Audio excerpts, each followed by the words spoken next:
as we saw yesterday, and this is our way forward today to a very important conversation. This is what I would call the firm doctrinal understanding. This is the core teaching on Jesus and his expectations for those who say yes to his invitation. So, as a way forward, I want to review exactly where we are in the story of Jesus's closest followers, his disciples, and then kind of a concentric circle around the 12. Is that the healing yesterday of the blind man, where Jesus healed the man in stages. First stage is complete blindness. The second stage is Jesus put his patui on the man's eyes and then asked him if he could see. And the man said, I can see, but not clearly. And then Jesus finalized the healing from blurry to clarity for this man in his physical sight. That has identical application for how Jesus works with us in our spiritual blindness. Really, stage one for all of us before Jesus' intervention is complete spiritual blindness. We are born without a spiritual sensitivity to God, the things of God, the promises of God, because there's this veil of flesh, there's this veil of sin that has us removed from that sight. So stage one spiritually is complete blindness also. And stage two is when Jesus introduces himself to us and we come to a place like the disciples have in this last segment of narrative.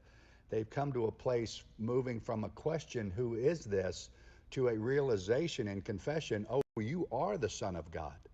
That's stage two of of the spiritual healing, just like stage two of the man's physical healing was going from darkness to I see, but not totally clearly. And so for the disciples now, they are in this stage two of this spiritual understanding where I recognize who Jesus is broadly, and now I have to have my sight developed from stage two to stage three. And I would offer that this third stage of seeing Jesus absolutely from a crystal clear perspective will not happen for us who love and follow Jesus until this body gives way to our immortal reality. The biblical text says that right now, 1 Corinthians 13, we see, but as through a glass darkly, and it kind of reminds me of the man with the physical healing, that men look like trees. There's this thin veil here. Paul says to the Corinthian church that right now our spiritual sight is as through a glass darkly, but then Paul says, indicating, looking forward to the eternity that we have to spend when this fleshly body gives way to our spiritual body, where sin is dealt with finally and permanently. We will see clearly because we will see Jesus face to face, and we will know fully. Right now we know in part, but then we will see fully. So this is an important understanding as we move into the balance of this gospel story, the story of the good news of Jesus Christ and his offer of life and kingdom living to us. The kingdom crop, if you remember our agricultural parables. And so right now, as we finish this section, there are two movements when it comes to, and I've titled this, when it comes to how to save your life and how to lose your life. I think that's a provocative title, but it's not just provocative, it's absolutely spot on, as we like to say, accurate when it comes to understanding what Jesus is offering us and what he's expecting of us, really the terms and conditions of our followership. When we come to that place of confession, you are the Messiah, the Son of the living God. Or from John 6, you are the Holy One of God. To whom else shall we go? Only you have the words of eternal life. And so here in the rest of this chapter, there's basically two movements, and each one is on a side of what I call resurrection history. This first movement where Jesus begins teaching them about his arrest, his his his being betrayed and arrested, and his passion, as we like to call it. I'm struggling for a word because what I want to say in all encapsulating single term is passion. When we talk about Jesus' passion, we're talking about his suffering from the time of his betrayal, his arrest, his going before kangaroo courts, being beaten and mocked and spit upon, and then being stripped and ripped and crucified. That is his passion. The passion comes from the original Greek, which means to suffer with the deepest intensity. So in his passion, Jesus suffered. He suffered the deep betrayal of his friends, those closest to him. He suffered their abandonment. And now he was isolated and all alone in the hands of the authorities. He suffered then the injustice of being judged unfairly in kangaroo courts, both from Herod's perspective and from Pilate's perspective. And then he suffered horribly physically unto death.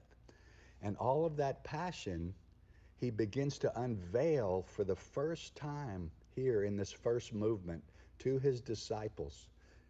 He's still really with them, his inner circle in this first movement. And I say this is on that side of resurrection history because his followers haven't experienced his passion yet. And he begins to tell them that it's coming. And the disciples, particularly Peter, has an interesting response. This is the same Peter who went from question to confession and was affirmed by Jesus. And now there's about to be a rebuke, and then a rebuke of the rebuke on that side of history as Jesus begins to teach them and us what it means to save your life and what it means to lose your life. So, Mark 8:31.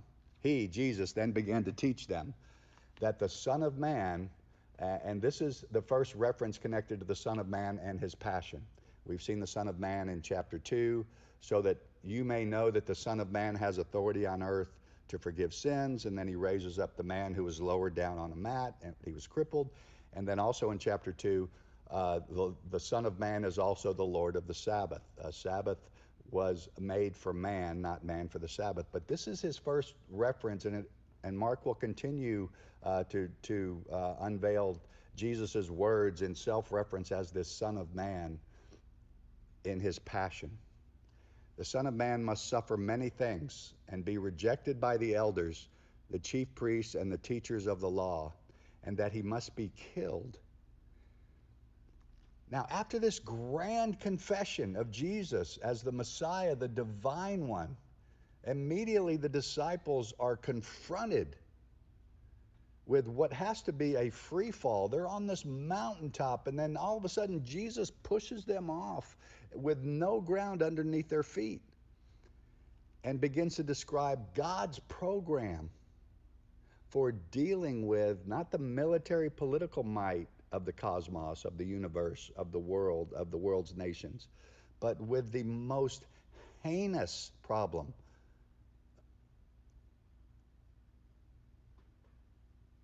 that shackles all of us, and that's our sin.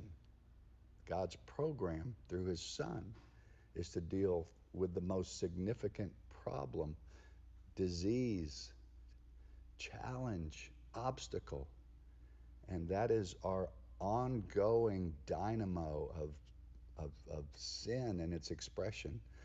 We promote self, we protect self, we indulge self. We want self's agenda to succeed over all others, and we will grab power. We have this will to power so that our position can be secure.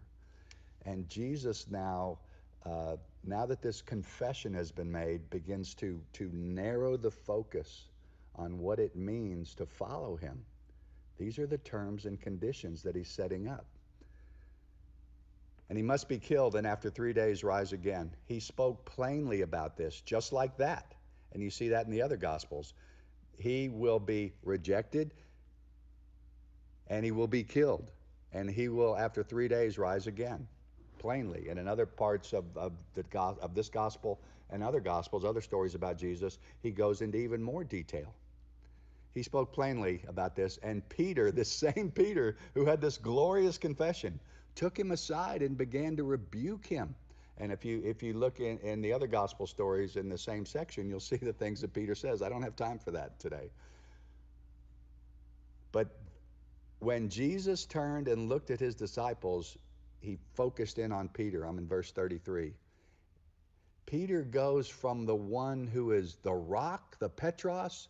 Blessed are you, Simon, son of Jonah, for flesh and blood did not reveal this to you when Peter made his confession that Jesus is the Messiah, but my Father in heaven. And you will be called the rock, and on this rock I will build my church. And so he goes from being affirmed by Jesus as this pillar, this stone, to being this demon in league with Satan himself. Get behind me, Satan, Jesus said.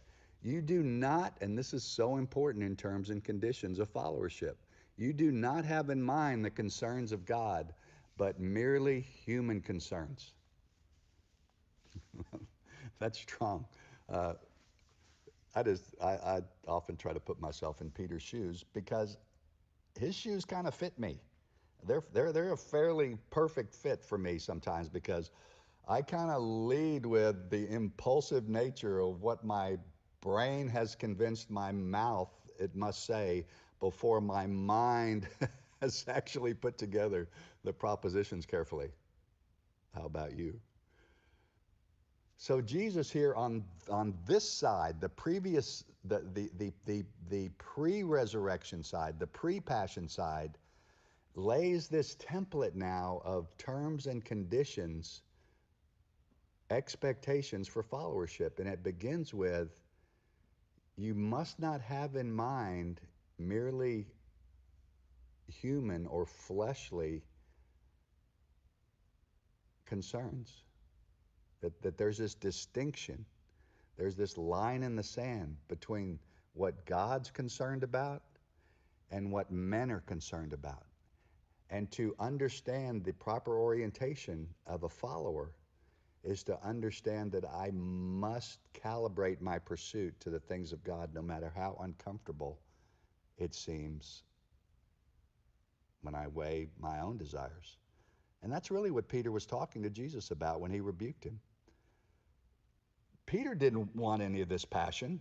And if his leader, the one whose wagon he's hitched his star to, if he's hitched his wagon to Jesus' star, and Jesus is taking Peter's wagon along with himself into this passion of rejection and crucifixion, Peter didn't really want to hear anything beyond that because that violated Peter's design for his own life. All of these guys at this time, they had this confession, but they're still seeing through a glass darkly. And now we move in the second part where Jesus begins to be even more descriptive about what it means to follow him. This is more specifically your life, how to save it and how to lose it. Now, we're talking on this side of history now for the balance of our time together, where we are. And if you claim the name of Jesus as your forgiver, as your Savior, as your leader, as your boss, as your Lord, it's good to review these terms and conditions.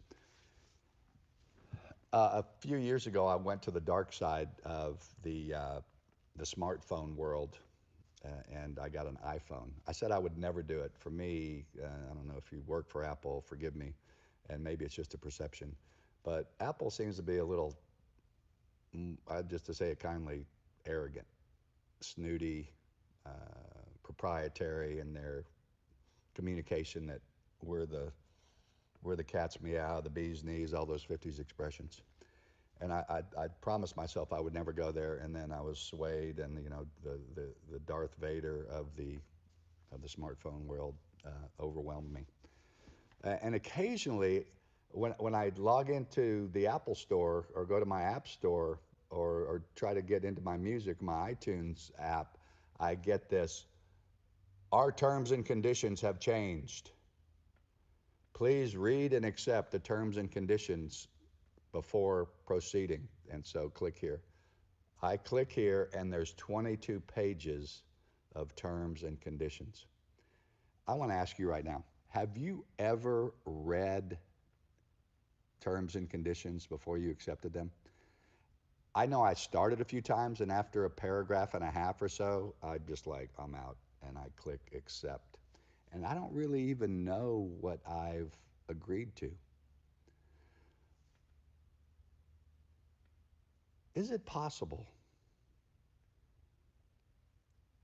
that when Jesus said, I want you to follow me, that we've never even looked at the terms and conditions? We just hit accept without knowing what we signed up for. And yet, especially when it comes to following the one who experienced this passion for us, he will hold us to the terms and conditions. The good news is there's never been any updates. On this side of history is the same as on that side of history. On this side of the resurrection, the same as on that side of the resurrection. The terms and conditions have never and will never change. This is bedrock. And so these are now from verse 34 through the rest of the chapter, verse 38. Is it 38 or 39? Yes, 38. I just want you to pause here because you live in a land that is passionate about the pursuit of the concerns of men, and mostly affluence and creature comfort, luxury, ease, convenience. And I just want you to pause and recognize that in the next few minutes, we are going to weigh those pursuits against the terms and conditions of following Jesus out of his mouth. Terms and conditions that will never change. So after this rebuke of Peter and this setting up of two orbs of priority to choose from, either the concerns of God or the concerns of men, Jesus now gives us details about what it means to live in and for these orbs. And the baseline is you can't live in both. There is no fence sitting, according to Jesus. So as we review, consider the costs and the benefits of followership. Then he called the crowd to him. So we saw in the previous conversation where he ended up rebuking Peter as Peter had rebuked him, we have this inner circle. And maybe Jesus wanted to get that out of the way before he brought more people in to humiliate Peter. And as we'll see in the rest of the story, Peter is more than capable of humiliating himself. Then he called the crowd to him along with his disciples and said, and what we have here are three imperatives. Now, an imperative in the Greek language and the same in the English language is a command. There is a condition if you want to, and you say yes, then these are the terms and conditions. These are the three imperatives. Imperative number one, whoever wants to be my disciple must deny themselves. That's imperative number one. Imperative number two, and take up their cross. Imperative number three, and follow me. So these three imperatives are the categories of terms and conditions. Now they all are connected with each other, but Jesus splices them out individually, and he does the same in this same narrative that's reflected in Luke's story about Jesus, Luke's gospel, and also Matthew's. For Luke, it's chapter 9, Matthew chapter 16. And it's in this same sequence of events that we've seen in the narrative this week in Mark chapter 8. And Jesus, in the same way, uses these three imperatives to set up the categories of what it means in command form to follow him. And I just think as I look around, and first I look in the mirror because I've struggled with these all the time. The question is, where is my ultimate devotion? What does it mean for me to have and live and gain life? Do I live according to the concerns of God, as counterintuitive as that may be, as I wrestle with Jesus' expectations for my obedience?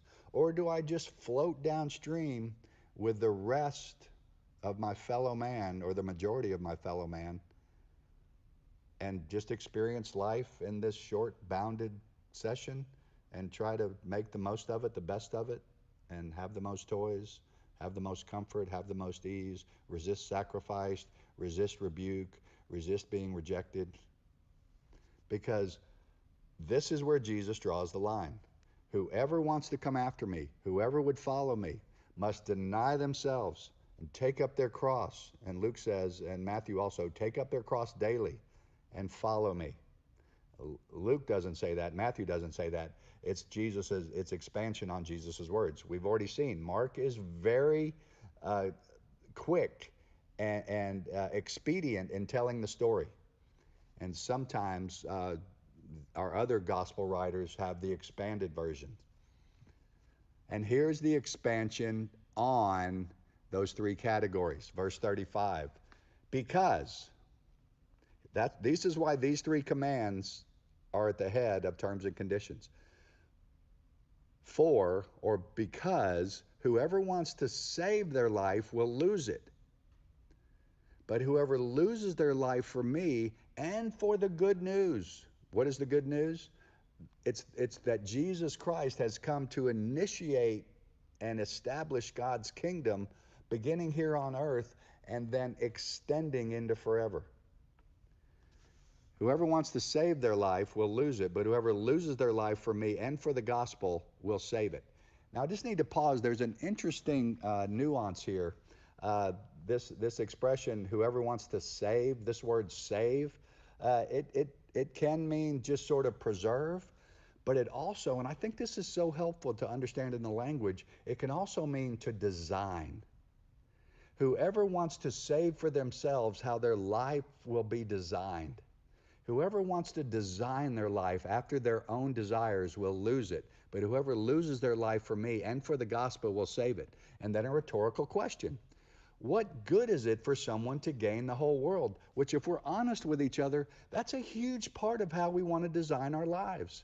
We want to, especially here in the comfy, cozy, material affluence of the Western world, we want the whole world, and that's how we design. And Jesus gets right back with, I would say, the litmus test in these terms and conditions. What good is it for someone to gain the whole world and then forfeit their soul? So which is more long-lasting? Is this temporary world long-lasting? I've already answered the question. The answer is no. Or is our soul given to us by God, the aspect of us that will live forever, that's now in this body? And for those of us who strain towards followership and obedience, we will see this body remade. But our spirit, our soul, our nephesh, our suke lasts forever. Or, and here's another rhetorical question, verse 37, or what can anyone give in exchange for their soul? And the expected answer is nothing. There's nothing material I can give to get my soul back if I've lost it. There will be no currency of physical affluence that will help me to redeem or buy back. And this is an important question, and this is the summary. If anyone is ashamed of me and my words in this adulterous and sinful generation.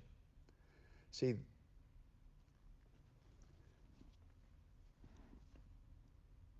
this shame is proven in whether or not we meet the terms and conditions. If I'm designing my life in order to experience the benefits that this temporary world has to offer, I'm not going to magnify Jesus. because this is not a popular message for me as I climb the ladder or build my portfolio. If anyone is ashamed of me and my words in this adulterous and sinful generation, if I'm trying to gain the notoriety, the affirmation, the friendship of the world, I will not magnify Jesus. And here's the rub. If anyone is ashamed of me and my words in this adulterous and sinful generation, the Son of Man will be ashamed of them when he comes in his Father's glory with the holy angels. I actually melt on the interior when I imagine the possibility of Jesus being ashamed of me.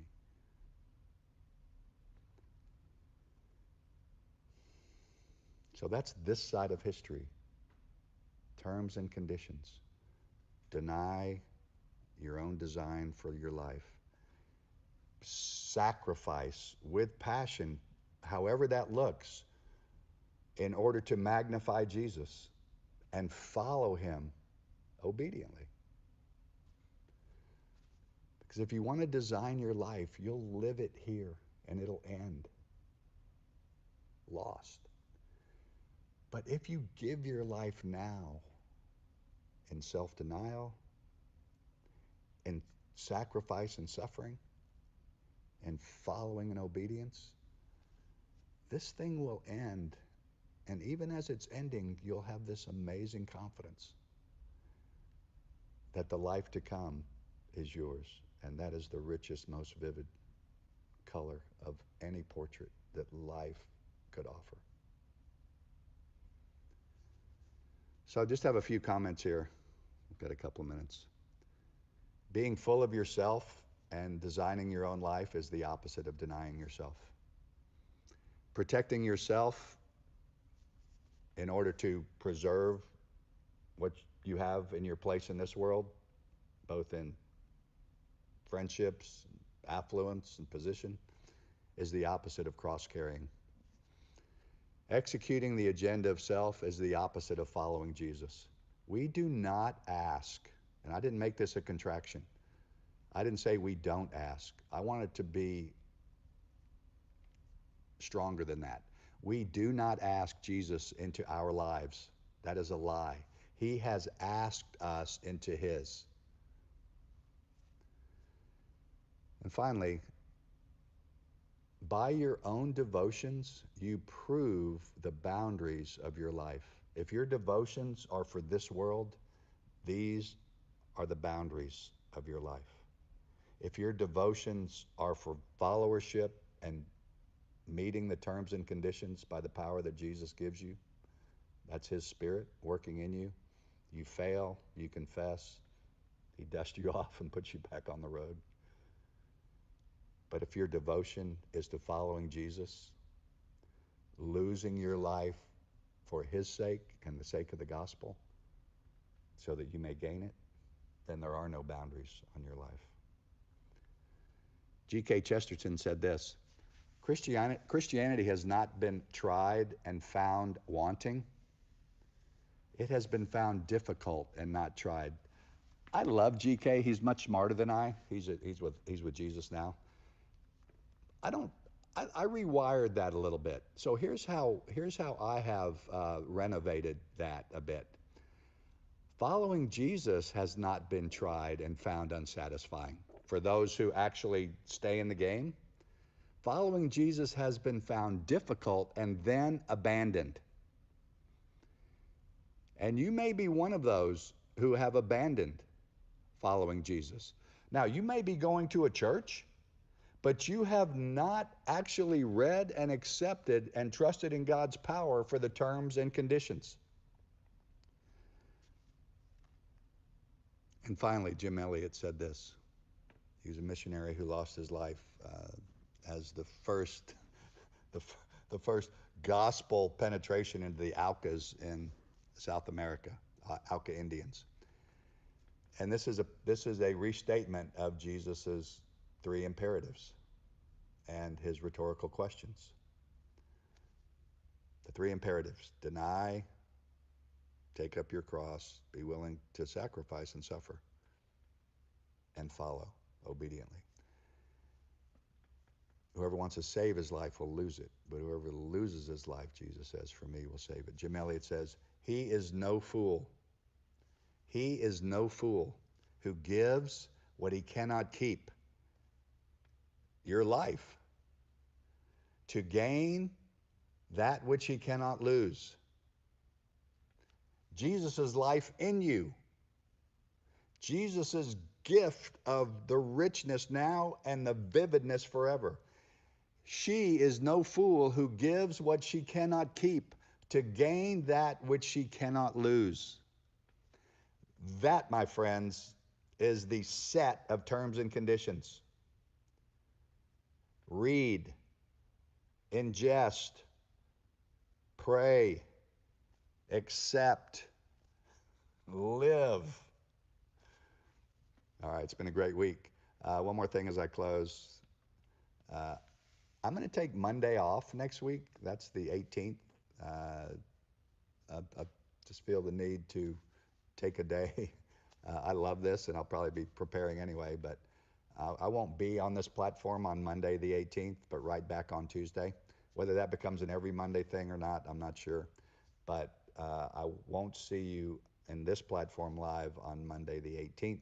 Hope to see you again soon. For those of you on the journey, and if you want to experience worship with us, 11 o'clock Central on this Facebook page and our YouTube page as well. Tell them all, deny self,